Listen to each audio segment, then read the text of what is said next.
मैं लिलुआ भट्टो नगर आनंद नगर से बोल रही हूँ। 17 तारीख को सुबह में मेरी मम्मी अचानक से पता नहीं क्या हुआ, वो बेहोश हो गई थी। उसके बाद हम लोग उनको मतलब बहुत हिला डुला रहे थे, कुछ आवाज़ नहीं दे रही थी, तो हम लोग उनको सत्यवाला हॉस्पिटल है हम लोग का हावड़ा जीटी रोड में, वहाँ हम लोग उनको लेकर गए सत्यवाला हॉस्पिटल में। वहाँ वो लोग एडमिट लिए। एडमिट लेने के बाद में सलाइन उलाइन दिए। देने के 10 मिनट बाद मेरी मम्मी ठीक हो गई थी। ठीक होने के बाद में उन लोग डॉक्टर खुद बोले कि इनका शुगर लो हो गया था और प्रेशर लो था, क्योंकि शुगर की पेशेंट थी, थायराइड भी था उनको, उनका लो हो गया था। होने के बाद में वो लोग बोले 10 मिनट बाद अपनी मम्मी अच्छी हो जाएगी, सलाइन ख़त्म होगा, आप लेकर जा सकती है अपनी मम्मी को। फिर हम लोग बोले ठीक है। तो फिर उन लोग अचानक क्या हुआ, वो लोग कुछ देर बाद वो लोग बोले कि जब लेकर आए हॉस्पिटल में अभी तो ऐसा हो रहा है तो इनका एक बार चेकअप कर लेते हैं। हम लोग उसमें भी राजी हुए, बोले ठीक है हाँ करा लेंगे। तो उस वक्त मेरी मम्मी खुद बोली सामने से कि हम कहाँ पर है। जब उनको होश आया वो बोली कि तुम लोग मुझे कहाँ लेकर आए हो, तो बोले मम्मी आपको हॉस्पिटल लेकर आए हैं, अचानक आप बेहोश हो गई थी, वो इतना बोली। फिर जब हम लोग उनको दूसरा हॉस्पिटल में उनको ट्रांसफ़र किया गया, वहीं से वो लोग बोली कि इस यहाँ पर आपको ट्रांसफ़र कर रहे हैं हम लोग, वहाँ ले जाइए, वहाँ उनका टेस्ट होगा। हम लोग मेरे मम्मी को, मेरे भैया, हम लोग सब लोग मेरे मम्मी को वो गोलाबाड़ी के पास में ILS हॉस्पिटल है, वहाँ पर हम लोग लेकर गए मेरे मम्मी को। जब मम्मी को एम्बुलेंस जब लेकर अंदर जा रहे मम्मी को, उस रास्ते में जाते वक्त मेरी मम्मी उठ के बैठी भी, बात की। उस बार भी मेरी मम्मी बोली कि तुम लोग मुझे कहाँ लेकर जा रहे हो, तो हम लोग मम्मी को बोले देखो मम्मी ये जगह है, हम लोग एक टेस्ट के लिए लेकर जा रहे हैं, तुम 2-3 दिन बाद वो लोग छोड़ देंगे, सब ठीक हो जाएगा, टेस्ट करके वो लोग छोड़ देंगे। जाते वक्त मेरी मम्मी हम लोग को बोली तुम लोग अपना ध्यान रखना। उसके बाद जो मम्मी मेरी अंदर गई, अंदर जाने के बाद में 17 तारीख के बाद से हम लोग को कोई खबर, मम्मी का कोई पता नहीं मिल रहा था, कुछ अता पता नहीं था। जाने के बाद में हम लोग कितना कोशिश कर रहे थे, मम्मी का कोई खबर नहीं मिल रहा था। 20 तारीख के दिन हम लोग के घर के सामने सब पुलिस आए, आस पड़ोस के लोग आए, आकर सब हंगामा करने लगे कि हम लोग को कोरोना का ये है, संक्रमित है। आकर यहाँ पर वो लोग हंगामा करने लगे, हम लोग को बाहर निकलना सब कुछ बंद किया। हम लोग बोले ठीक है, मेरा जब पेशेंट भर्ती है इस तरह से कोई बात नहीं है, आप लोग जैसा बोलेंगे हम लोग वैसा करेंगे, लेकिन मेरा पेशेंट का रिपोर्ट तो आना चाहिए। कोई ऐसा रिपोर्ट कुछ ऐसा उस वक्त कुछ नहीं आना चाहिए था, क्योंकि उसके एक दिन पहले हम लोग कॉल किए थे, मैंने एक नंबर से फ़ोन आया था, बोला कि आपके मम्मी को हम लोग वेंटिलेटर में रख रहे हैं। हम लोग पूछे क्यों, बोले कि उनका सांस का प्रॉब्लम हो रहा है इसलिए। हम लोग बोले कि सर वो तो उस समय ठीक थी, उनके तो प्रेशर का मतलब शुगर फॉल्ट हुआ था। तो बोले नहीं हम लोग दिए, बोले ठीक है कोई बात नहीं। उसी नंबर पे जब हम लोग 20 तारीख को जब पुलिस आकर यहाँ पर हंगामा किए, हम लोग कॉल किए, कॉल करने के बाद में वो लोग बोल रहे कि नहीं हम लोग यहाँ से कोई पुलिस कुछ नहीं भेजे हैं, आपकी मम्मी तो अभी भी मतलब वेंटिलेटर में हम लोग रखे हैं।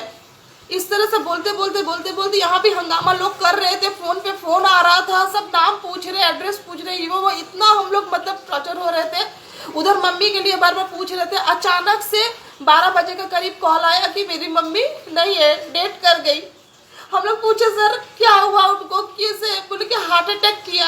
हार्ट अटैक पहले बोले वो लोग, फिर उसके कुछ देर बाद, आधा घंटे बाद हम लोग जब बोले जब हम लोग को मम्मी का ये भेजिए कीजिए, हम लोग यहाँ पर ऐसे ऐसे यहाँ पर हो रहा है, फिर वो लोग एक रिपोर्ट भेजे, उसमें पॉजिटिव दिखाया है कि उनको है।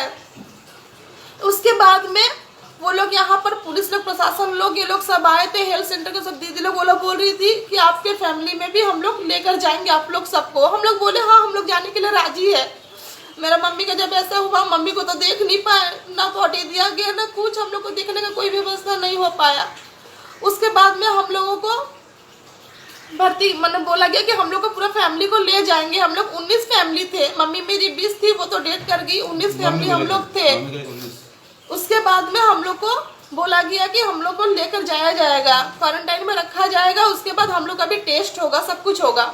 लेकिन सिर्फ मेरे पापा को और मेरी 3 भाभी, मेरे 3 भाई है, मैं इस घर की बेटी हूँ, मेरे 3 भाई है, 3 भाभी है, उनके सारे बच्चे हैं, सिर्फ लेकर गया मेरा पापा को, क्योंकि मम्मी डेथ कर गई, सिर्फ मेरे पापा को लेकर गया और मेरे 3 भाभी को लेकर गए। ले जाकर वो लोग क्वारंटाइन में बाली में पता नहीं कहाँ वो लोग रखे, कुछ पता नहीं है। मेरी भाभी फोन लेकर गई थी बोलकर, हम लोग भाभी से फोन में जानकारी ले रहे थे। ले जाने के बाद में हम लोग यहाँ सील है, पूरा अंदर बंद है, खाना पीना हम लोग का कोई चीज का मतलब आसपास के लोग को बोल रहे हैं कि आप लोग दीजिए कोई दुकान से, हम लोग आपको पैसा दे देंगे बाद में, या फिर ऑनलाइन लीजिएगा तो हम लोग दे रहे, जैसा जो हो। अभी हम लोग का परिस्थिति ऐसा है कि अब उस दिन के बाद से क्वारंटाइन में परसों दिन जो 20 तारीख को लेकर गए, उन लोगों को लेकर जाने के बाद में मेरे पापा को कल वहां से, मेरी 3 भाभी वहां पर है, और मेरे पापा को कल वहां से संजीवन बोलकर कोई हॉस्पिटल है, हम लोग को मालूम नहीं है वो कहाँ पर है, वहां लेकर गए हैं मेरे पापा को। लेकिन मेरे पापा का भी कोई खबर, कोई आता पता हम लोग को नहीं मिल रहा है। मैं आप लोग से हाथ जोड़कर विनती कर रही हूँ, प्रधानमंत्री, मुख्यमंत्री से सबसे हाथ जोड़ के विनती कर रही हूँ कि हम लोग अभी क्या है नहीं है, हम लोग अपना बाद में देखेंगे। मैंने माँ को तो खो दिए, प्लीज मेरा पापा कहाँ है, कैसे है उनका, आप लोग मुझे खबर दीजिए प्लीज, मैं जानना चाहती हूँ। पापा, मेरा मम्मी का तो सदा हाथ टूट गया हम लोग का, लेकिन मेरा पापा का तो खबर दे दे, फोन कर दे, कोई खबर नहीं मिल रहा है। सिर्फ हर सुबह से 10 से 20 बार जितना घर पे फोन है, सब फोन पे फोन आ रहा है, सिर्फ पूछे जा रहे हैं वो आपके कौन है, वो आपके कौन है, अजय साहब कौन है, सूरज साहब कौन है, सिर्फ फोन पे फोन से पूछा जा रहा है, बस सिर्फ इतना वो लोग खबर ले रहे हैं। लेकिन जब हम लोग पूछ रहे कि मेरा पापा के बारे में कुछ बताइए, कुछ नहीं बता रहे। मम्मी को तो खो दिए, लेकिन प्लीज मेरे पापा कैसे से, मेरे पापा का खबर एक बार दिला दीजिए। 3 भाभी तो अभी क्वारंटाइन में है, उन लोग के पास फोन है, खबर मिल रहा है, लेकिन मेरा पापा कहाँ गए, कहाँ लेकर गए, वो लोग कुछ नहीं पता है।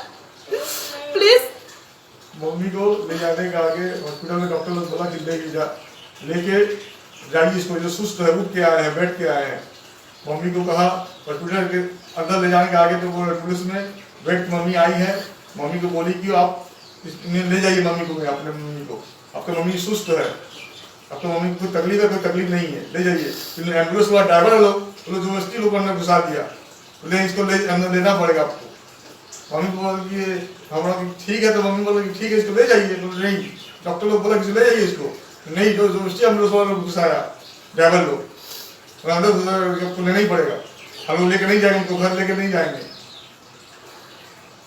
उसके बाद मेरा मम्मी हमसे बात भी की, बेटा गर्म पानी पीना और कुल्ला करना अच्छा से और ठीक से रहना।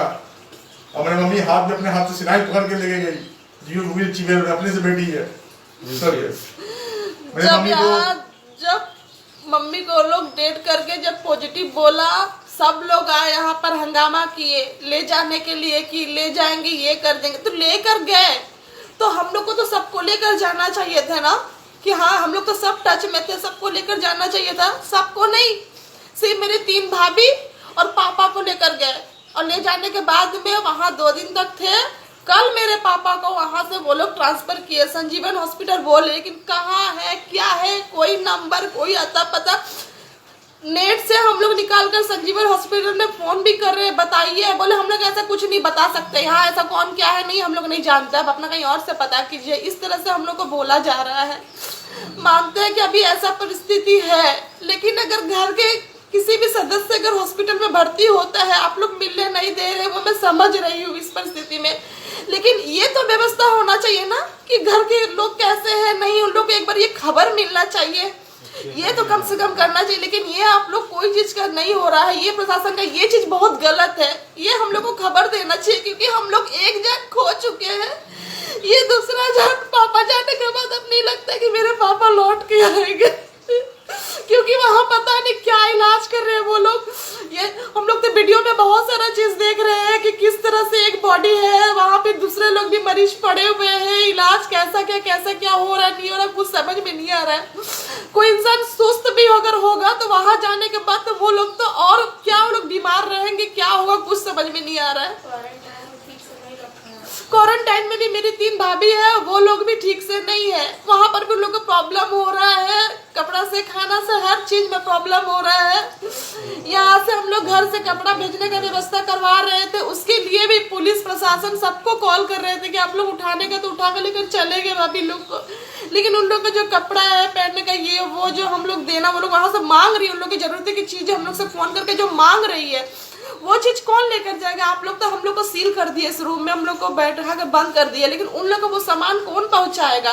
सबको कॉल कर रहे थे, कोई किसी का कोई आता पता नहीं था, कोई खबर नहीं, हम नहीं जानते, सब बोलते हम नहीं जानते। हम लोग उठाने के समय तो आप लोग सब आ गए, कर लिए, और सिर्फ 4 जन को उठाकर आप लोग का काम हो गया। और इतना फैमिली, हम लोग घर में 14 फैमिली है, ये छोटे छोटे बच्चे हैं, ये 5 साल की, एक 4 साल की बच्ची अभी सोई हुई है, सब मम्मी मम्मी कर रही है। इन लोग की मम्मी, तीनों की मम्मी सब हॉस्पिटल वहाँ क्वारंटाइन में है। ये लोग इतने छोटे छोटे बच्चे सब, ये देखिए, ये 6 साल का बच्चा है, ये है 7 साल का बच्चा। ये लोग अगर इस तरह से रहेंगे, इन लोग को मुझे संभालना करना पड़ रहा है। पर ये लोग मम्मी मम्मी कर रही है, इन लोग मैं कहाँ से लोग की मम्मी ला कर दूं अभी। तो इन लोग ऐसा व्यवस्था करना चाहिए ना कि सब हम लोग टच में थे, हम लोग को सबको लेकर जाना चाहिए था, सब टच में थे। ये लोग क्या, प्रशासन क्या कर रही है लोग। और एक बार सिर्फ बहुत बोलने के बाद में, पुलिस को बहुत बोलने के बाद में कि हम लोग का खाना यहाँ पर चावल आटा मेरी मम्मी हम लोग को लिए रख के करके गई थी, लेकिन और भी सामान होते हैं, जैसे आलू हुआ, बच्चे लोग बिस्कुट मांग रहे खाने के लिए, दूध मांग रहे, बिस्कुट मांग रहे, दूध मांग रहे। इन लोग का अब हम लोग को तो साफ सुथरा रखना पड़ेगा, घर की जो छोटी मोटी जो सामग्री है, ये लोग वो लोग मांग रहे, कर रहे हैं, साबुन, डेटॉल लगाने का सरफ, ये सब चीज हम लोग मांग कर रहे हैं। तो हम लोग को कुछ नहीं ये हो रहा है। सिर्फ हम लोग को पुलिस बहुत बोलने के बाद में हम लोग जो सामान मांगे थे, हम लोग बोले कि हम लोग का चावल आटा नहीं लगेगा, हम लोग अभी है घर पे, हम लोग जो जरूरत की चीज, बच्चों की चीजें हैं जो लोग मांग रहे हैं वो आप दीजिए अभी। फिर भी वो लोग सिर्फ आटा, चावल, दाल और आलू दिए है, उसमें पूरा कीड़ा लगा हुआ था। उसके बाद से फिर वो लोग और कुछ नहीं किए, कोई खबर नहीं है। आप लोग से हाथ जोड़कर अभी एक ही विनती है कि मेरे पापा कहाँ है, प्लीज वो हम लोग को पता करके हमारे नंबर पर कॉल करके बताइए प्लीज। इस वीडियो को बहुत वायरल लिलवा थाना में, किसी भी जगह पे, हम लोग लिलवा थाना में, लिलवा भट्टो नगर, आनंद नगर में रहती हूँ, कैसे भी है वो लोग से बोलकर मेरे पापा का सिर्फ पता लगवाइए और बताइए। लिलवा थाना से मेरा पापा का आधार कार्ड ले लिया गया है। हाँ, लेने के बाद बोले उनको वहाँ भर्ती करना है, उसके बाद उनको कोई पता नहीं है, फिर कोई फ़ोन नहीं उठा रहा लिलवा थाना से कि कैसा है नहीं है मेरे पापा। हाँ, नहीं हम लोग से कोई बात करने दिया जा रहा है पापा से। पापा कहाँ है, किस जगह हम लोग को नहीं मालूम है। आप थोड़ा छिपा करके पता करिए कि कहाँ आप लोग मेरे पापा है। मेरा सरकार से गुजारिश है, आप लोग देखिए मेरे पापा कहाँ है। और ये वीडियो को बहुत वायरल कीजिए।